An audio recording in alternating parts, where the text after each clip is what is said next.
তারপরে ইংরেজি টিচার, তাই না? তারপরে বাংলার টিচার, মানে বাচ্চাদের পড়ায় বাংলার টিচার। আর উনি কি? হ্যাঁ, আচ্ছা, আশা আশা স্কুলের টিচার আর বাংলার টিচার, ঠিক না? মানে শিক্ষকতা আমাদের পেশা। আর এটা হচ্ছে যে চিকিৎসা সেবা আমাদের পেশা, রোগীর সেবা।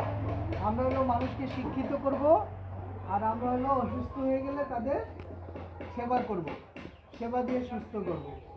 আর ওনারা হচ্ছেন আমাদেরকে গল্প লিখবেন, বিনোদন দিবেন, ঠিক না? তাই না? তারপরে হচ্ছে যে সংবাদ লিখবেন, হ্যাঁ, কোথায় কী হলো, মানে লেখনী দিয়ে সব তুলে ধরবেন। আর উনি হচ্ছেন সব হলো আমাদের কী করে আমাদের কাহিনী নিয়ে ফিল্ম বানাবেন, এই তো।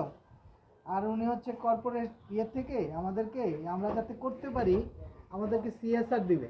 মানে হচ্ছে যে আমরা কোথায় শিখাবো, স্কুল কোথায়, স্কুল ঘর তো নাই, তো স্কুল ঘর বানাবো কোত্থেকে?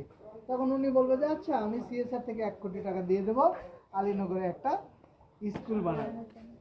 তারপরে হচ্ছে যে হাসপাতাল বানাইতে হবে, ডাক্তার হলে তো হবে না, ডাক্তার তো হাসপাতাল লাগবে। তো ওনারা বলবে যে ঠিক আছে, এই বছর 2036 সালে আমি এখানে একটা প্রাইভেট হাসপাতাল, মানে দাতব্য চিকিৎসালয় করব।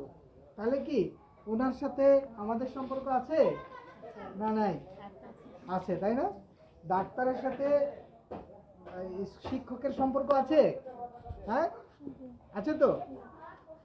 লেখকদের সাথে সম্পর্ক আছে, প্রত্যেকের সাথে সম্পর্ক কিন্তু থাকতে হবে। এই যে সম্পর্কটা, এটা হলো কাজের ক্ষেত্রে পার্টনারশিপ, ঠিক না? অংশীদারিত্ব, যে মানে একজনের সাথে আরেকজনের যখন অংশীদারিত্ব হয় তখন কাজটা সহজ হয়।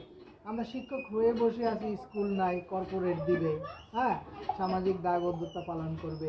তারপর হচ্ছে ডাক্তার, হ্যাঁ, হয়তো অনেক মোটা অঙ্কের টাকা নিয়ে ঢাকাতে চেম্বার করে রুগীর সেবা করবে, কিন্তু সপ্তাহে একদিন আমাদের গ্রামে এসে আমাদের সাধারণ মানুষকে বিনামূল্যে চিকিৎসা সেবা দিবে, করবে না?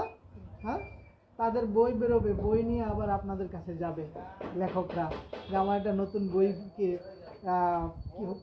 বেরিয়েছে, তখন বলবা কি, ও আচ্ছা, আমার স্কুলে এই বইটা আমি বাচ্চাদের পড়তে দেব। তারা বলবে যে হ্যাঁ, ডাক্তারদের মাঝে আমি বইগুলো দেবো, আসো, তোমার বই এখানে অনেক বিক্রি হবে। এই কারণে সম্পর্কের খাতিরে দেখা হবে গিয়ে 10 বছর পরে, হবে না? আচ্ছা, তাহলে এটা মাথায় রেখেই এই যে চিত্রটা, এই চিত্রটা এখন আমাদের কাছে, আমরা যদি এখন আবার 25 সালে ফিরে আসি, তাহলে আমাদের কাছে এটা হলো একটা কল্পনা, কল্পনা না?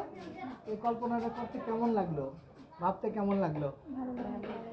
এই যেমন কল্পনা আমরা ছোটবেলায় করেছি, ছোটবেলায় কেমন কেমন কেমন কল্পনা করতাম, তোমাদের মতো যখন ছিলাম কেমন কল্পনা করতাম, যে আমি একজন ইউএনও হয়েছি, আমার গাড়ি গিয়ে একটা বাড়িতে নামছে, আমার আত্মীয়, হ্যাঁ, আমার মামার বাড়িতে নামছে, আমি নামছি, এখন সবাই বলতেছে ওরে বাবা রে, আমার ভাগিনা ইউএনও হয়ে গেছে, এটা কল্পনা করতেছি, ঠিক না?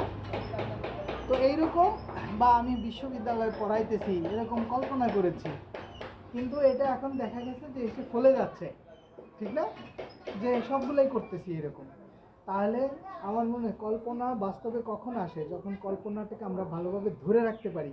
আজকে রাতে একটা ভাবছি, আজকে মোশারফ ভাই আসছে ঢাকার থেকে, অনেক ভালো কথা বলছে, শুই না খুব উৎসাহ, যে না আমি আজ থেকে ভালো হয়ে গেছি, দিনে এখন 8 ঘন্টা পড়বো, ঠিক মতো ঘুমাবো, হ্যাঁ, সব কিছু করবো, কিন্তু কালকে আবার ভুলে যাই। এই ভুলে যাচ্ছি আমরা, তাহলে আর ভুলবো না কখন? যদি এটাকে আমরা সুন্দরভাবে আটকে রাখতে পারি। কিভাবে আটকে রাখতে পারি, এটা এখন আমরা দেখব।